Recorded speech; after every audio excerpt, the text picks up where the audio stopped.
शहीदे Karbala फरियाद জানায় ফাতিমার নয়ন তারা ফরিয়াদ জানায়। আলহামদুলিল্লাহি রাব্বিল আলামিন ওয়াসসালাতু ওয়াসসালামু আলা সাইয়্যিদিল মুরসালিন আম্মা বা'দ ফাআউযু বিল্লাহি মিনাশ শাইতানির রাজীম বিসমিল্লাহির রহমানির রহিম। আসসালাতু ওয়াসসালামু আলাইকা ইয়া রাসূলুল্লাহ ওয়া আলা আলিকা ওয়া আসহাবিকা ইয়া হাবিবাল্লাহ। আসসালাতু ওয়াসসালামু আলাইকা ইয়া নবিয়াল্লাহ ওয়া আলা আলিকা ওয়া আসহাবিকা ইয়া নূরাল্লাহ। প্রিয় ইসলাম ভাইরা এবং মাদানী চ্যানেলের দর্শকবৃন্দ, বিশেষ করে মাদানী চ্যানেলের ছোট্ট বন্ধুরা, আপনারা কেমন আছেন? আশা করি আল্লাহ তাআলার দয়াতে ভালো আছেন। আলহামদুলিল্লাহ আযজা ওয়া জাল মুহররমুল মাস উপলক্ষে আয়োজিত বিশেষ ট্রান্সমিশনের অংশ ছোট্ট বন্ধুরা, আপনাদের জন্য সাজানো অনুষ্ঠান, আপনাদের জন্য আয়োজিত অনুষ্ঠান আহলে বাইতের শৈশব নিয়ে উপস্থিত হয়েছি। আপনারা যে যেখান থেকে এই অনুষ্ঠান দেখছেন বা শুনছেন, আপনাদেরকে জানাই আন্তরিক শুভেচ্ছা, অভিনন্দন। ছোট বন্ধুরা, আমরা এই অনুষ্ঠানের চেষ্টা করব আপনাদেরকে আহলে বাইত এর শান, মান, মর্যাদা, সাহাবায়ে কিরাম সম্পর্কে জানার চেষ্টা করব। পাশাপাশি আহলে বাইতের শৈশবকাল, তাদের জীবনী সম্পর্কেও আমরা জানার চেষ্টা করব। তাদের জীবনী, তাদের আলোচনা, তাদের কারামত, তাদের যেই চলাফেরার আন্দাজ, তাদের যে জীবনযাপন করেছেন দুনিয়াতে, আমাদের জন্য যে শিক্ষামূলক বিষয়গুলো রয়েছে তা তুলে ধরার চেষ্টা করব।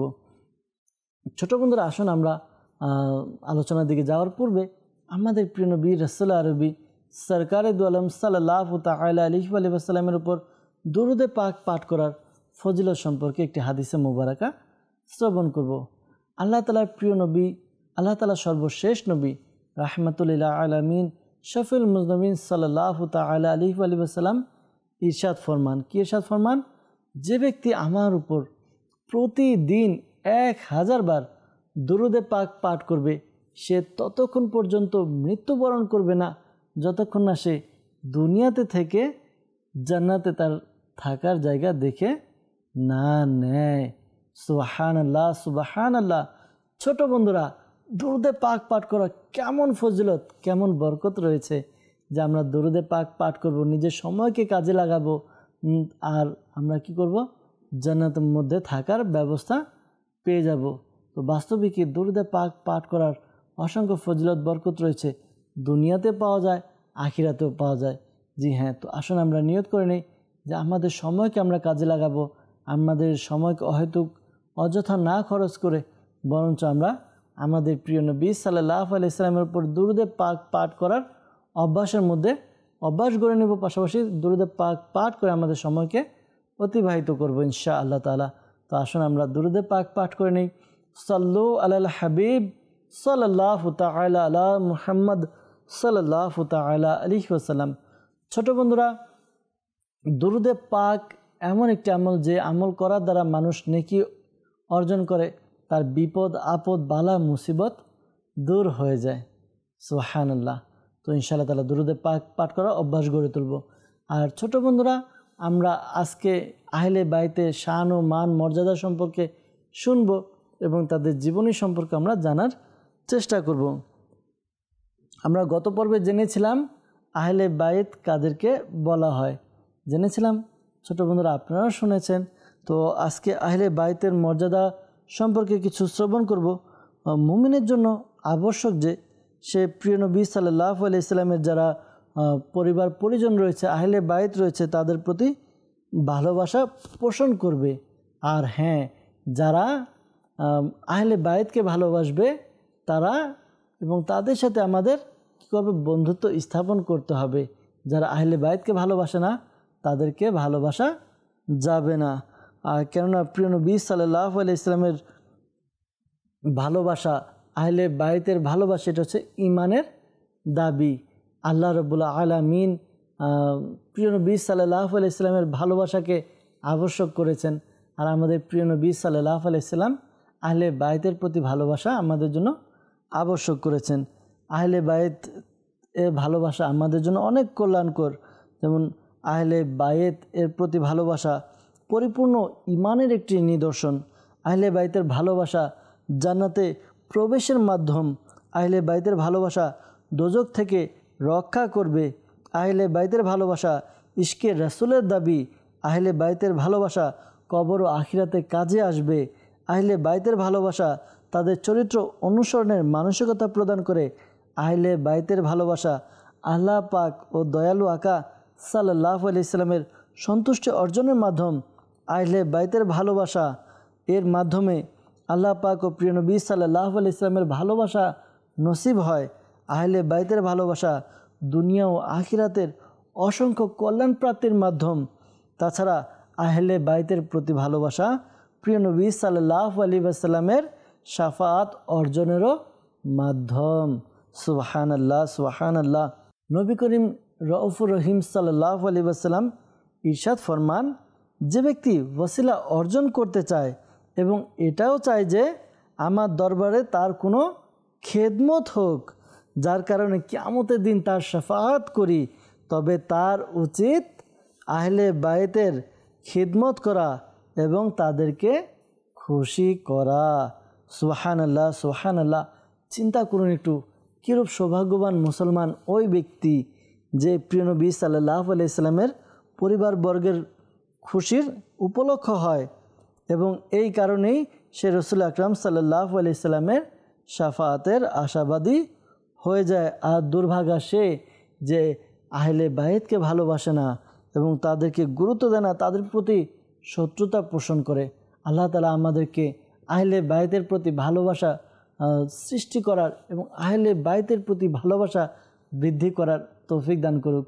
সাল্লু আলাল হাবিব সাল্লাল্লাহু তাআলা আলা মুহাম্মদ সাল্লাল্লাহু আলাইহি ওয়াসাল্লাম। ছোট বন্ধুরা, আসুন আমরা আমাদের ভাই, ইসলামী ভাই, ছোট বন্ধু সালমান আত্তারি থেকে কুরআনে পাকের তেলাওয়াত শ্রবণ করি। এরপর ইনশাআল্লাহ তাআলা আহলে বাইত এর জীবনী নিয়েও আমরা আলোচনা করার চেষ্টা করব ইনশাআল্লাহ তাআলা। সাল্লু আলাল হাবিব সাল্লাল্লাহু তাআলা আলা মুহাম্মদ সাল্লাল্লাহু আলাইহি ওয়াসাল্লাম। আউযু বিল্লাহি মিনাশ শাইতানির রাজীম। বিসমিল্লাহির রহমানির রহিম। ইয়া আইয়াতুহান নাফসুল মুতমাইন্নাহ ইরজিই ইলা রাব্বিকি রাদিয়াতাম মারদিয়াহ ফাদখুলি ফি ইবাদি ওয়াদখুলি জান্নাতি সাদাকাল্লাহুল আযীম। মাশাআল্লাহ, মাশাআল্লাহ। ছোট বন্ধুরা, আমরা কুরআনে পাকের তেলাওয়াত শ্রবণ করলাম আমাদের সালমান ভাই থেকে। আল্লাহ তাআলা আমাদেরকে কুরআনে পাকে তেলাওয়াত করা, কুরআনে পাকে তেলাওয়াত শেখার তৌফিক দান করুক। আসলে কুরআনে পাক এমন একটি কিতাব, যে কিতাব তেলাওয়াত করলে সওয়াব, যে কিতাব স্পর্শ করলে সওয়াব, যে কিতাব দেখলেও সওয়াব। জি হ্যাঁ ছোট বন্ধুরা, এই ছোটোবেলা থেকে আমরা কি করি, কুরআনে পাকে তেলাওয়াত আমরা শিখে নিই। যদি সম্ভব হয় নিজের ভাই বোন, আব্বু আম্মু থেকে, অথবা মাদ্রাসায়ও আমরা গিয়ে শিখতে পারি। আলহামদুলিল্লাহ দাওয়াত ইসলামী সেই ব্যবস্থা আমাদেরকে করে দিয়েছে। আলহামদুলিল্লাহ দাওয়াত ইসলামের একটি ডিপার্টমেন্ট হচ্ছে মাদ্রাসাতুল মদিনা। জি হ্যাঁ আলহামদুলিল্লাহ আমাদের সাদাত হোসেন সিফাত ভাই, তিনি মাদ্রাসাতুল মদিনাতে পড়ালেখা করেন। আমাদের সালমান ভাইও পড়ালেখা করেন মাদ্রাসাতুল মদিনাতে। তো আমরা যদি মাদ্রাসাতুল মদিনাতে ভর্তি হই, এক তো আমরা অনেক কিছু আমল জানতে পারবো, কুরআনে পাক বিশুদ্ধভাবে আমরা তেলাওয়াতও জানবো ইনশাআল্লাহ তাআলা। এজন্য আমাদেরকে উচিত আমরা যেন যদি সম্ভব হয় কি করব, আমরা মাদ্রাসাতুল মদিনায় ভর্তি হয়ে যাই, নিজের পিতামাতাকে রাজি খুশি করে। আর যারা গার্জিয়ান রয়েছেন তাদেরকেও বলবো যে আপনারাও মাদ্রাসাতুল মদিনায় যোগাযোগ করে নিজের সন্তানদেরকে মাদ্রাসাতুল মদিনায় ভর্তি করিয়ে দিন। কেননা মাদ্রাসাতুল মদিনা দাওয়াত ইসলামী এমন একটা সংগঠন, যে সংগঠন আহলে বাইতের প্রতি ভালোবাসা শেখায়। আহলে বাইতের প্রতি ভালোবাসা আল্লাহ নবী সাল্লাল্লাহু আলাইহি সাল্লামও ইরশাদ করেন যে নিজের সন্তানদেরকে 3টি বিষয়ের প্রতি শিক্ষা দেওয়া উচিত। নাম্বার 1 কুরআনের শিক্ষা, নাম্বার 2 আমার ভালোবাসা অর্থাৎ প্রিয় নবী সাল্লাল্লাহু আলাইহি সাল্লামের ভালোবাসা, আর নাম্বার 3 হচ্ছে আহলে বাইতের ভালোবাসা। তো এই 3টি জিনিসের সমষ্টি আপনি পাবেন আলহামদুলিল্লাহ দাওয়াত ইসলামের মধ্যে। দাওয়াত ইসলামী মাদ্রাসাতুল মদিনায় আপনার সন্তান পড়ালেখা করলে সে একদিকে কোরআনের শিক্ষা পাবে, পাশাপাশি প্রিয় নবী সাল্লাল্লাহু আলাইহি ইসলামের প্রতি ভালোবাসা তার অন্তরে বৃদ্ধি পাবে। এবং নাম্বার 3 যে বিষয়ে শিক্ষা দেওয়ার কথা বলা হয়েছে যে আহলে বাইতের প্রতি ভালোবাসা। আলহামদুলিল্লাহ দাওয়াত ইসলামী আমাদেরকে এই বিষয়টাই শিক্ষা দেয়। তো যারা গার্জিয়ান রয়েছেন তাদেরকে বলবো আপনার সন্তানকে এই 3টি বিষয়ের শিক্ষা দেওয়ার জন্য দাওয়াত ইসলামীর মাদ্রাসাতুল মদিনায় ভর্তি করে দেন, কেননা মাদ্রাসাতুল মদিনার মধ্যে এই বিষয়গুলোর শিক্ষা দেওয়া আলহামদুলিল্লাহ পরিপূর্ণভাবে কোরআনের শিক্ষা, প্রিয় নবীর ভালোবাসা, আহলে বাইতের ভালোবাসা। তো আল্লাহ তাআলা আমাদেরকে তৌফিক দান করুক। দর্শকবৃন্দ, আমরা শুনছিলাম আহলে বাইতের শান ও মান এবং মর্যাদা, আর গত পর্বে আমরা শুনেছিলাম পাশাপাশি প্রিয় নবী সাল্লাল্লাহু আলাইহি সাল্লামের ছোটোবেলার একটি ঘটনা আমরা শ্রবণ করেছিলাম। মনে আছে আপনাদের মনে আছে কোন বিষয়ে? কে বলতে পারবে প্রিয় নবী সাল্লাল্লাহু আলাইহি সাল্লামের কোন বিষয়ে শুনেছিলাম গতকাল? ছোটবেলার খেলার সঙ্গী কে ছিল? হ্যাঁ ছোট বন্ধুরা, প্রিয় নবী সাল্লাল্লাহু আলাইহি সাল্লামের খেলার সাথী কে ছিল ছোটোবেলায়? আপনাদের খেলা আছে? আচ্ছা, আমাদের সিফাত ভাই, আমাদের সাদাত হোসেন সিফাত ভাই বলছে কে ছিল? চাঁদ আমাদের প্রিয় নবী সাল্লাল্লাহু আলাইহি সাল্লামের খেলার সঙ্গী ছিল। আজকে ইনশাআল্লাহ তাআলা প্রিয় নবী সাল্লাল্লাহু আলাইহি সাল্লামের ছোটোবেলার একটি ঘটনা শোনাবো আপনাদেরকে, ঠিক আছে ইনশাআল্লাহ তাআলা। আমাদের প্রিয় নবী সাল্লাল্লাহু আলাইহি সাল্লাম সকল নবীদের সরদার, আমাদের নবী হচ্ছে সকল নবীদের ইমাম। কি ইমাম? আমাদের নবী করিম সাল্লাল্লাহু আলাইহি সাল্লাম হচ্ছে পুরো দুনিয়ার মধ্যে, জগতের মধ্যে সর্বোত্তম মানুষ। তো এই যে একটা প্রতিষ্ঠান বলেন, একটা সংগঠন বলেন, বা যে কোনো জায়গায় যে নেতা হয় সে কোথায় থাকে? সামনে থাকে। কোথায়? সামনে থাকে। তো একটি ঘটনা আপনাদেরকে শোনাবো যে আমার নবী সাল্লাল্লাহু আলাইহি সাল্লাম যে ইমাম, সেটা শুধু মানুষ নয়, পশুরাও পর্যন্ত কি করতো? এই ব্যাপারে জানতো। আল্লাহ তাআলা প্রিয় নবী সাল্লাল্লাহু আলাইহি ওয়াসাল্লামের চাচা জানের শাহজাদা, খুব প্রিয় সাহাবী হযরত আব্দুল্লাহ ইবনে আব্বাস রাদিয়াল্লাহু তাআলা আনহুমা, তিনি বলেন শৈশবকালে একবার সরকারে নামদার হুজুরে পুর নূর সাল্লাল্লাহু আলাইহি ওয়াসাল্লাম মক্কা শরীফের উপত্যকাসমূহ, অর্থাৎ উপত্যকা বলা হয় 2 পাহাড়, মক্কা মদিনা এই আরব শরীফ এর মধ্যে অনেকগুলো পাহাড় রয়েছে, ঠিক আছে, অনেক পাহাড় দেখা যায়। তো এই এক পাহাড় থেকে আরেক পাহাড়, 2 পাহাড়ের মধ্যবর্তী স্থানে যারা থাকে, বসবাস করে, বা যে এলাকা, এটাকে বলা হয় উপত্যকা, ঠিক আছে, ওয়াদি উপত্যকা বলা হয়। তো এই উপত্যকার মধ্যে নিজের দাদাজান কে? আমাদের প্রিয় নবী সাল্লাল্লাহু আলাইহি সাল্লাম নিজের দাদাজানের নাম জানেন? আপনারা জানেন? ছোট বন্ধুরা, আপনারা জানেন আমাদের প্রিয় নবী সাল্লাল্লাহু আলাইহি সাল্লামের দাদাজানের নাম কি? আসুন আমরা শুনি যে আমাদের প্রিয় নবী সাল্লাল্লাহু আলাইহি সাল্লামের দাদাজানের নাম কি। আমাদের প্রিয় নবী সাল্লাল্লাহু আলাইহি সাল্লামের দাদাজানের নাম হলো আব্দুল মুত্তালিব। কি? Abdul Muttalib. কি? Abdul Muttalib. হযরত সাইয়েদনা আব্দুল মুত্তালিব রাদিয়াল্লাহু তাআলা আনহু থেকে আলাদা হয়ে যান যখন ওই এলাকায় ছিলেন, অর্থাৎ 2 পাহাড়ের মধ্যবর্তী স্থানে যখন আব্দুল মুত্তালিব এবং আমাদের প্রিয় নবী সাল্লাল্লাহু আলাইহি সাল্লাম একসাথে ছিলেন। কে? দাদা আর নাতি একসাথে ছিলেন। ওইখান থেকে তারা পৃথক হয়ে যান, হারিয়ে গেলেন। তো এরপরে আব্দুল মুত্তালিব রাদিয়াল্লাহু তাআলা আনহু তিনি কি করলেন?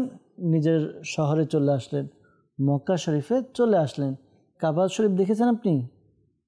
দেখেননি? মাদানী চ্যানেলও দেখেননি? যে কালো কাবা ঘর যেখানে হজ করে, হ্যাঁ দেখেছেন, নাম মনে নেই।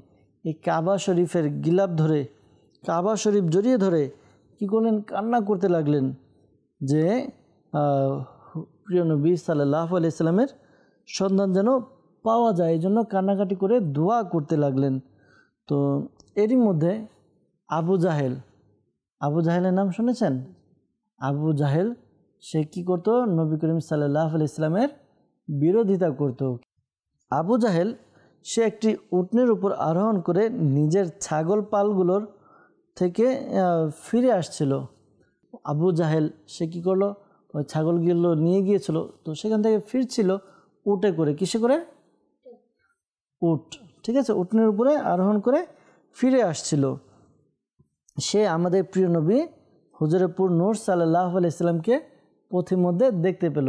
প্রিয় নবী সাল্লাল্লাহু আলাইহি সাল্লাম কী হয়েছে, আব্দুল মুত্তালিব রাদিয়াল্লাহু তাআলা থেকে আলাদা হয়ে গিয়েছিলেন। আর আব্দুল মুত্তালিব তিনি তো মক্কা শরীফে চলে এসেছেন। তো যখন দেখলেন তখন কি করলেন, আবু জাহেল নিজের উটকে বসালেন। এরপরে কি করলেন, আমাদের প্রিয় নবী সাল্লাল্লাহু আলাইহি সাল্লামকে নিয়ে কি করলেন, পিছনে বসালেন, উটের কোথায় বসালেন, পিছনে বসালেন। এবং আবু জাহেল সে কি করলো, সামনে বসলো। এরপর উটকে উঠানোর চেষ্টা করা হলো, কিন্তু উট বসেই রইল, উট আর উঠলো না। উট এটাকে ইংরেজিতে কি বলে, ক্যামেল বলে। তো এই উটকে উঠানোর জন্য চেষ্টা করলো, কিন্তু উট উঠছে না। অতঃপর যখন সে নিজের সামনে বসালো, কাকে, আমাদের প্রিয় নবী সাল্লাল্লাহু আলাইহি সাল্লামকে সামনে বসালো, তখন কি করলো, উট দাঁড়িয়ে গেল। আর এমনভাবে দাঁড়ালো যেন আবু জাহেলকে সে বলতে লাগলো, হে নির্বোধ, আরে তিনি তো ইমাম, মুক্তাদির পিছনে কিভাবে থাকবেন। তো ইমামরা কোথায় থাকে, সামনে থাকে। তো যখন তাকে অর্থাৎ আমাদের প্রিয় নবী সাল্লাল্লাহু আলাইহি সাল্লামকে পিছনে বসানো হলো, তখন উট কি করলো না, দাঁড়ালো না। যখনই সামনে বসানো হলো তখন দাঁড়িয়ে গেল। অর্থাৎ এই বিষয়টা উটও সাক্ষী দিচ্ছে যে আমাদের প্রিয় নবী সাল্লাল্লাহু আলাইহি সাল্লাম জগতের ইমাম। এরপরে মনে করেন যখন উট দাঁড়িয়ে গেল, তখন কি হলো, আবু জাহেল সে আমাদের প্রিয় নবী সাল্লাল্লাহু আলাইহি সাল্লামকে নিয়ে বাড়িতে ফিরে আসলেন। তো হযরত আব্দুল্লাহ ইবনে আব্বাস রাদিয়াল্লাহু তাআলা আনহু আরও বলেন যে আল্লাহ তাআলা হযরত সাইয়েদনা মুসা কালিমুল্লাহ আলাইহিস সালামকে আল্লাহ তাআলা কি করেছেন, ফিরআউনের মাধ্যমে তার আম্মাজানের কাছে পৌঁছিয়েছেন। ঠিক তেমনি আবু জাহেলের মাধ্যমে আমাদের প্রিয় নবী সাল্লাল্লাহু আলাইহি সাল্লামকে দাদা জানের কাছে পৌঁছিয়েছেন। ছোট বন্ধুরা, এই যে একটি ঘটনা শুনলাম যে আমাদের নবী কি হচ্ছে, আমাদের নবী ইমাম, কি ইমাম, আর ইমাম সামনে থাকে। এই আমাদের নবী যে ইমাম, এটা তো আমরা জানি মানি, শুধু আমরা নয়, কুল কায়নাতের সব কিছু আমাদের প্রিয় নবী সাল্লাল্লাহু আলাইহি সাল্লামকে ইমাম মানে। আমাদের প্রিয় নবী সাল্লাল্লাহু আলাইহি সাল্লামের কথা শুনে, আমাদের প্রিয় নবী সাল্লাল্লাহু আলাইহি সাল্লাম যা বলে তাই শুনে। বরঞ্চ আমাদের প্রিয় নবী সাল্লাল্লাহু আলাইহি সাল্লাম পশু পাখির সাথে কথা বলতেন, প্রিয় নবী সাল্লাল্লাহু আলাইহি সাল্লাম এর ইতাআত করতো। যখনই প্রিয় নবী সাল্লাল্লাহু আলাইহি সাল্লাম কোনো গাছকে ডাক দিতেন, কি করতো, গাছ চলে আসতো। আবার যখন ইশারা করতেন, আবার নিজের জায়গায় গিয়ে ফিরে যেত। কখনো এমন হতো প্রিয় নবী সাল্লাল্লাহু আলাইহি সাল্লাম কোনো পাথরের উপরে পা রেখেছেন, ওই পাথর নরম হয়ে যেত। তো এরকম অনেক ঘটনা আলহামদুলিল্লাহ আছে। তো কিন্তু অনুষ্ঠানের তো একটি নির্দিষ্ট সময় থাকে। ছোট বন্ধুরা, আমরা চেষ্টা করি প্রিয় নবী সাল্লাল্লাহু আলাইহি ওয়াসাল্লাম আহলে বাইতের জীবনী নিয়ে আলোচনা করার জন্য। এমনি তো আলোচনা করে তো অনেক কিছু আমরা বলতে পারবো, কিন্তু তার জন্য তো সময় দরকার। কিন্তু সময় তো সংক্ষিপ্ত আমাদের। আমরা চেষ্টা করছি আহলে বাইতের শৈশবকালের কিছু ঘটনা আপনাদেরকে জানানোর জন্য, আর এর দ্বারা আমাদের আহলে বাইতের শান ও মর্যাদা তুলে ধরার জন্য। ইনশাআল্লাহ তাআলা আজকে আমরা জানলাম আহলে বাইত সম্পর্কে। পর্যায়ক্রমে আমরা দেখতে থাকব আর জানতে থাকবো ইনশাআল্লাহ তাআলা। আগামী পর্বে চেষ্টা করব আহলে বাইতের শান ও মান মর্যাদা এটা বয়ান করার পাশাপাশি আমরা আহলে বাইতের আরও একজন তাকে নিয়ে আলোচনা করার জন্য ইনশাআল্লাহ তাআলা। তো আপনারা ভালো থাকবেন, সুস্থ থাকবেন ইনশাআল্লাহ তাআলা। পরবর্তী পর্বে আবারও দেখা হবে। মাদানী চ্যানেলের সঙ্গে থাকুন। সাল্লু আলাল হাবিব সাল্লাল্লাহু তাআলা আলা মুহাম্মদ সাল্লাল্লাহু আলাইহি ওয়াসাল্লাম।